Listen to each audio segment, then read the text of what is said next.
بسم اللہ الرحمن الرحیم۔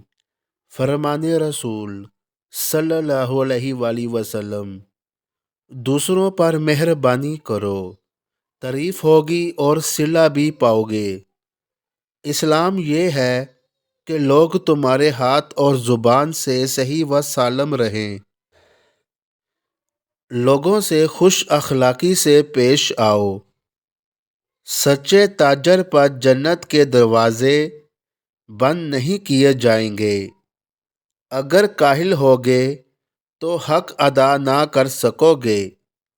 مظلوم کی بددعا سے ڈرو، کیونکہ اس کی بددعا شعلے کی طرح آسمان پر جاتی ہے۔ مرد کا بہترین خزانہ پاک دامن بیوی ہے۔ موت سے پہلے اس کی خواہش کرنا گناہ ہے۔ مصائب و آرام اور راحت میں اللہ کو یاد رکھو۔ لوگوں کو ذلیل و رسوا کرنے والا بدترین انسان ہے۔ ایک آدمی اپنے اخلاق سے وہی درجہ حاصل کر سکتا ہے جو ایک آدمی پوری رات عبادت سے۔ کنجوسی سے برا مرض کوئی نہیں۔ حسن اخلاق اللہ کی رحمت کی باغ ڈور ہے۔ دنیا کی محبت تمام خرابیوں کی جڑ ہے۔ اللہ تمہاری شکل و صورت اور مال و دولت کو نہیں دیکھتا، تمہارے دلوں کو دیکھتا ہے۔ زبان کو قابو میں رکھو۔ جس عورت کا خرچ کم ہو وہ سب سے زیادہ مبارک ہے۔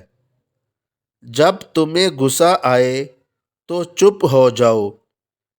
بہترین کمائی وہ ہے جو اپنے ہاتھ سے ہو۔ سچائی نجات بخشتی ہے۔ جس کی صبح اہتمام امور مسلمین سے خالی ہو وہ مسلمان نہیں ہے۔ عیب دار چیز فروخت کرنے والا ہمیشہ اللہ کے غضب میں مبتلا رہتا ہے۔ جو خاموش رہا وہ سلامت رہا۔ ناپ تول میں گڑبڑ کرنے والی بہت سی امتیں ہلاک ہو گئی۔ جو لوگوں کا شکریہ ادا نہیں کرتا وہ اللہ کا بھی شکر گزار نہیں ہو سکتا۔ صبح دیر تک سونا تنگ دستی لاتا ہے۔ ساحل سے نرمی سے بات کرنا بھی صدقے میں داخل ہے۔ ایک مسلمان دوسرے مسلمان کا آئینہ ہے۔ ناظرین گرامی، اگر آپ کو یہ ہماری ویڈیو اچھی لگی ہے تو اس کو لائک کریں، سبسکرائب کریں، شیئر کریں تاکہ آپ کو ہماری مزید آنے والی نئی ویڈیو آپ تک پہنچتی رہے۔